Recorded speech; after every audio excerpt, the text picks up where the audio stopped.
You're someone who has been working in a particular field, whether that's non-technical or technical, and now you want to make the jump into UX. I guess I really don't know what Christmas is all about.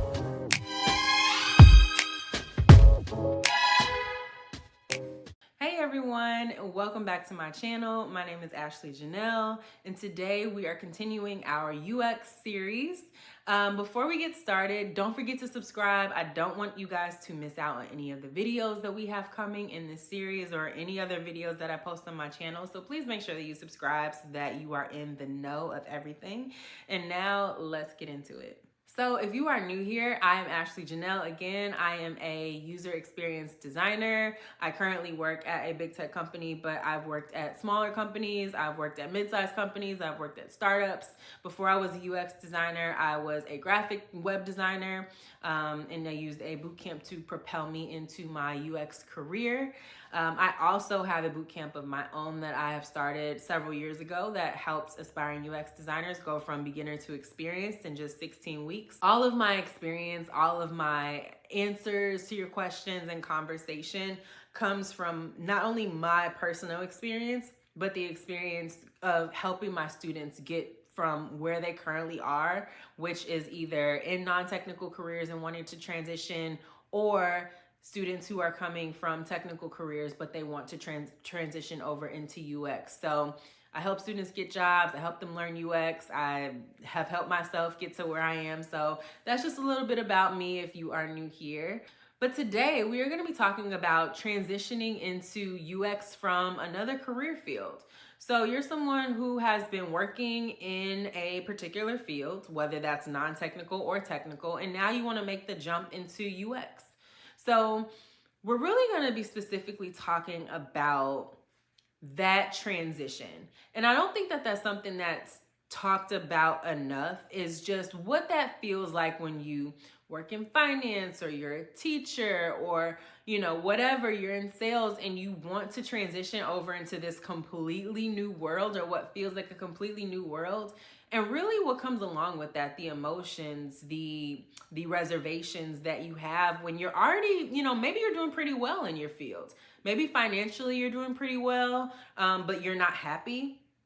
Or maybe you just want a change and you're scared. And rightfully so, and you have some reservations. So we're going to talk about all of that in this video today. So as you know, a part of this series, so as you may know, if you've taken a look at some of the other videos prior in this series, I asked my social media followers to send me questions that they had around transitioning into UX, breaking in, UX, UI, whatever questions they had, salary. We've answered a lot of these in previous videos already, but I really wanted to kick off this video with a question from one of my followers who says, I work in finance and I am miserable and I really want to switch over into UX. And that was more of a statement than a question, but I think that there's a lot to unpack there. So first of all, it sounds like this person probably doesn't work in a technical career. It sounds like she works in finance, but just because you work in finance doesn't mean you can't work in tech in finance. But we'll just assume that this person does not work in a technical career. Maybe this person is an accountant or maybe a banker or what have you. We also know that this person is miserable in their job. And that's really, I really want to put a pin in that. But that's really something, an area where we're going to focus on first. And then we also know that this person wants to switch over to UX. So we know three things about this person. I want to start with the fact that this person says that they are miserable. This is an emotion that is normal. I think that oftentimes when I speak to a lot of aspiring UX designers who end up taking my class and they say that they are miserable in their current career and they're looking at UX as a beacon of hope, I think that it's really important to know that all of the emotions that come along with not being happy in your current career are totally normal.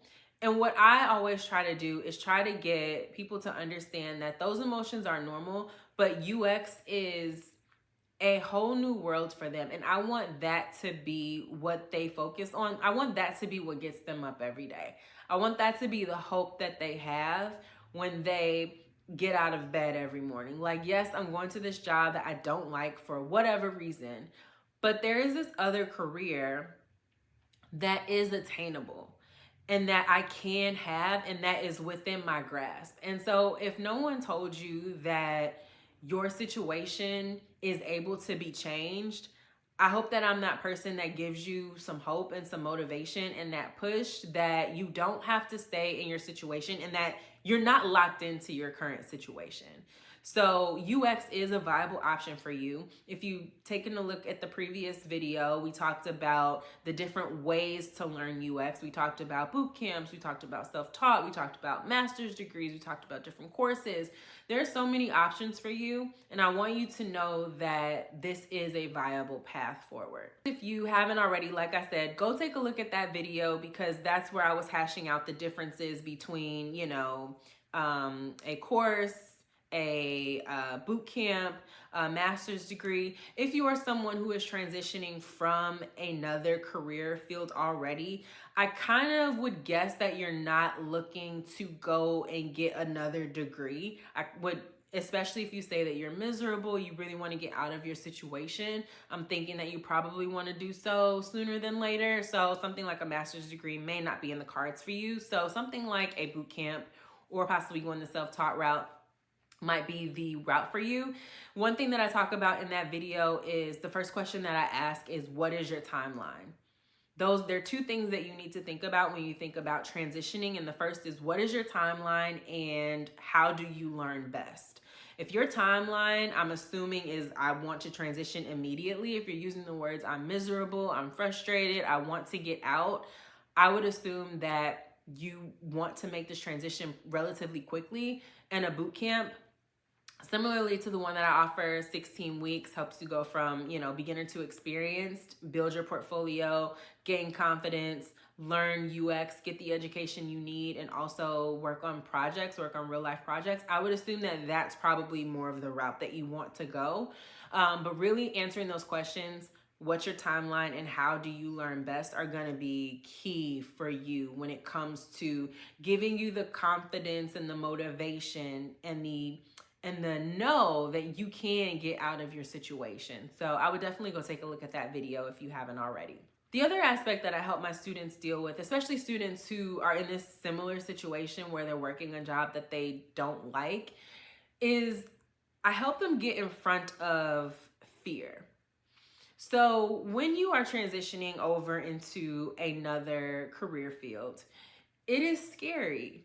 A lot of times, students will come and they'll say, hey, I work in X field and I really want to transition into UX, but it's scary. Like, I'm actually doing really well at my job. Or maybe you're not doing really well, but a lot of times people are doing really well at their job. Maybe financially the money is fine, they're just unhappy. Or maybe the money isn't great, but they're actually happy at their job, but the money isn't great, so they, would like something that would definitely give them a boost. But anytime you leave a situation where that's kind of all you know, it is scary. So the first thing that I would say is the answer to fear oftentimes is education. So taking a look at a video just like the one that you're watching and understanding as much as you can about the field that you're looking to get into is one of the ways to address that fear. Because oftentimes fear is not knowing what's on the other side, or not knowing how things are going to go, or not knowing what kind of UX designer you're going to be, or not knowing if you'll get a job.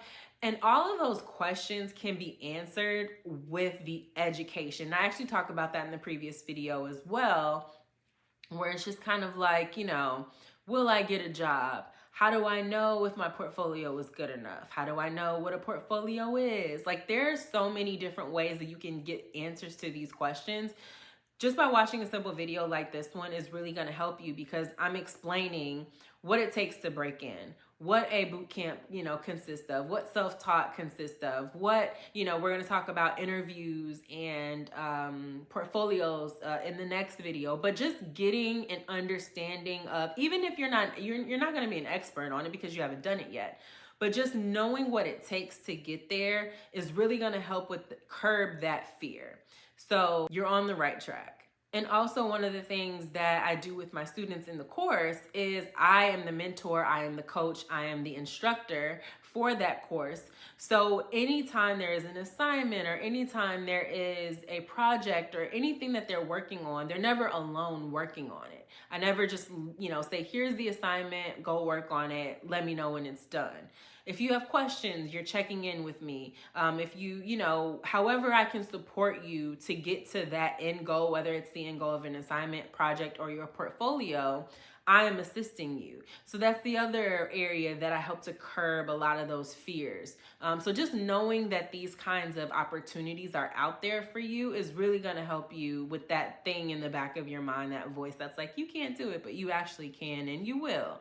You just have to make sure that you are setting yourself up the right way to do so. One of the other questions or maybe statements that I hear a lot from my students who are transitioning from other fields is, well, what do I put on my resume? What is my resume gonna look like if I'm applying for my first UX role and, I'm an educator, so my resume is just all education, or my resume is all finance. How do I make sense of this? This does not make sense to me. So how do I make it make sense to an employer? So the first thing that you have to understand is that people who transition into technical careers, whether it's software engineer, whether it's cybersecurity, whether it's UX, a lot of people are transitioning from other fields. So you are not going to be the first, the second, or the third person to come across a hiring manager's desk, especially as an entry-level UX designer who is coming from another field.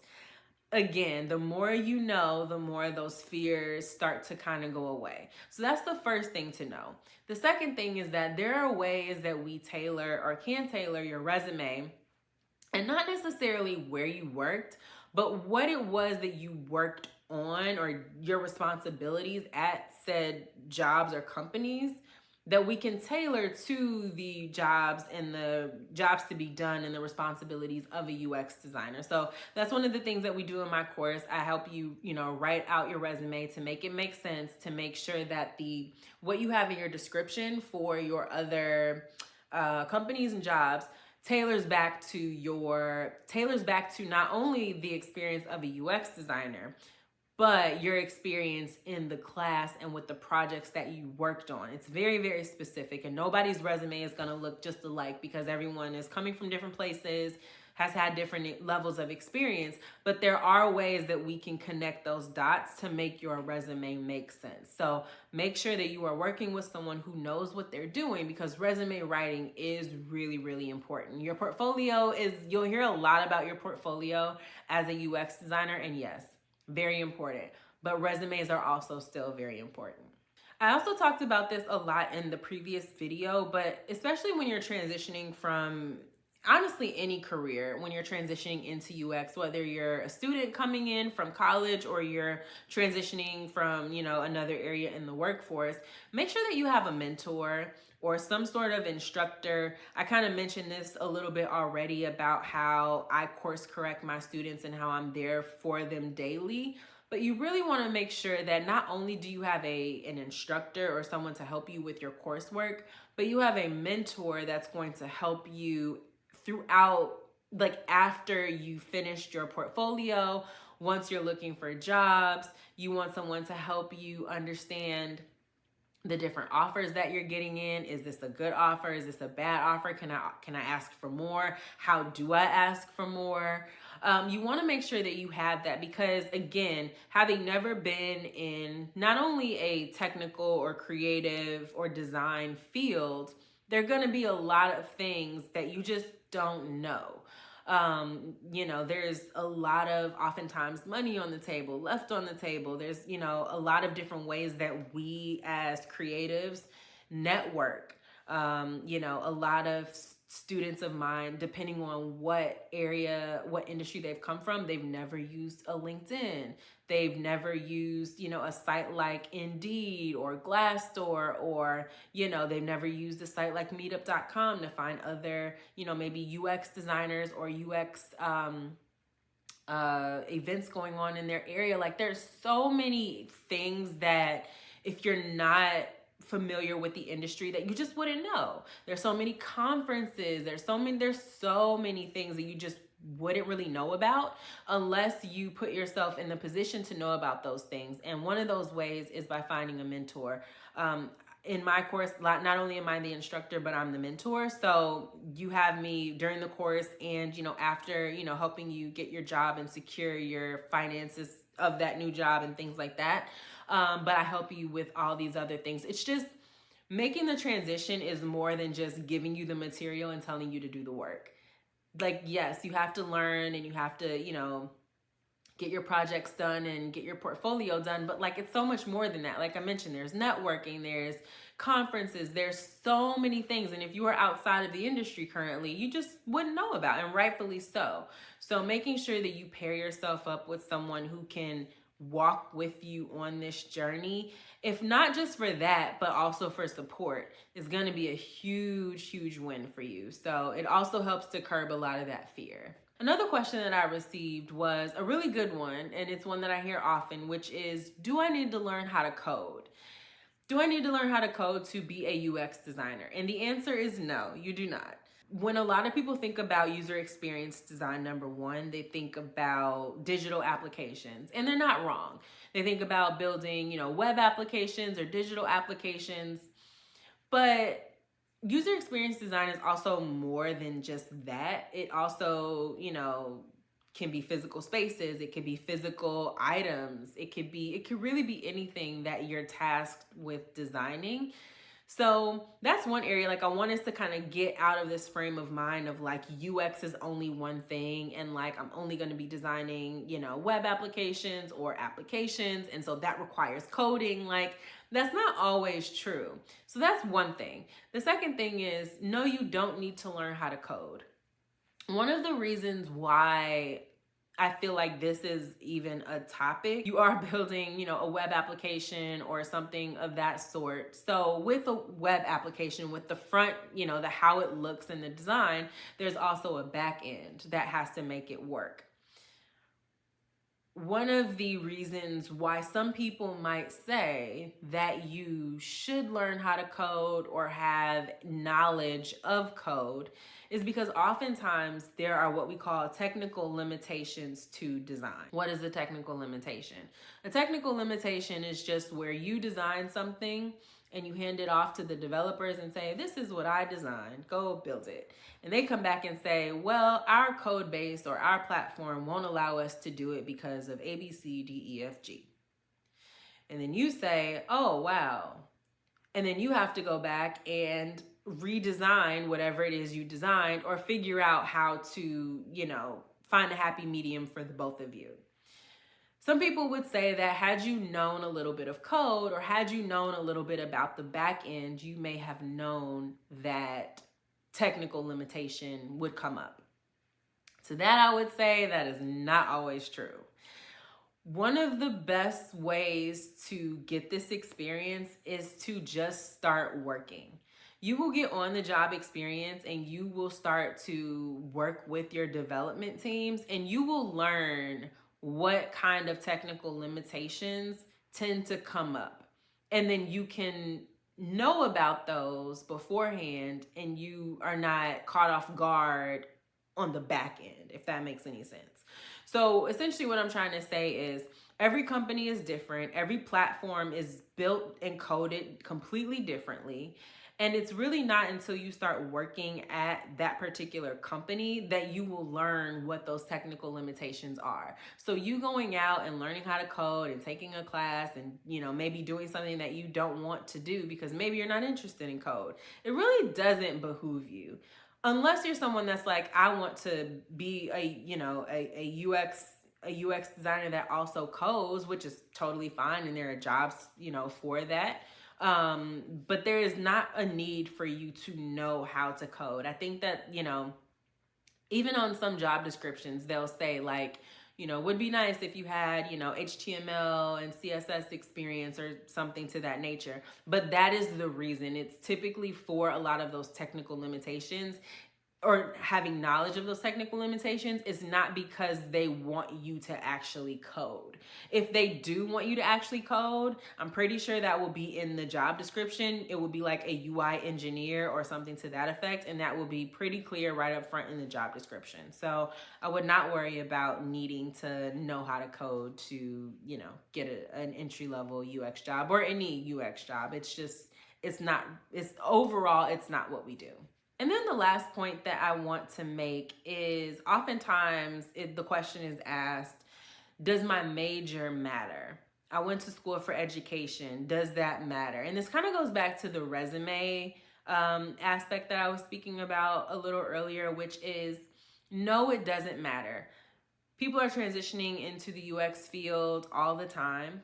And they are coming from different careers, different industries. And so, no, what's on your resume doesn't matter. If anything, a lot of times companies will look at, and companies and hiring managers and design teams, whoever is looking over your resume, will look at your experience, whether it's what you went to school for or particularly what jobs you've recently held. So let's say someone's applying for a job in UX at a bank and they used to work in finance somewhere else. People will make those connections and say, oh, wow, like this experience that they had, previously really, will allow them to come with a different perspective for our industry. And that's just one example. I don't want you to think that you have to stick within the same industry that you're coming from, that you have to go into that same industry. But I'm just saying that's an example of connections that can be made and how positive they can be. But you can go into whatever industry you want. A lot of people are like, I was in finance, I don't ever want to go back to finance, and I want to get into UX, and I want to go into, beauty or, something like that. And that you can do that. But those connections are often made, and you can, again, it's about really making your resume and your experience yours. That's the beauty of it. And you can tell your own story about why you're transitioning and what you're looking to get out of your next role. And, your hiring managers and your companies, they will see the passion in you. The beauty about transitioning is that everybody has their own story, and crafting that narrative is really going to be key. That's why mentorship is really important, especially if you have someone, maybe within your course, a boot camp or a course, or your mentor that can help you actually craft that narrative.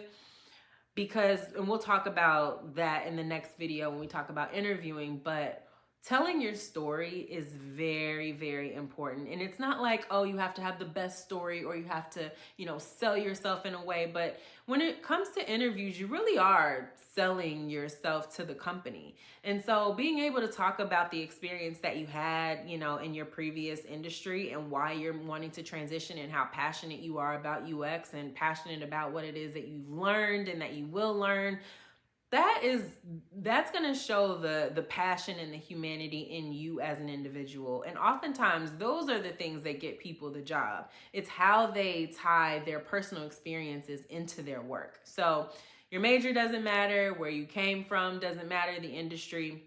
What matters is that you have done the work and you understand what it takes to solve problems. Like, that's literally it. Like, you have what it takes to solve problems. You know the process and you can explain it. And we'll talk about that in the next video. But I hope that this was helpful for someone who's looking to transition into UX from another career field.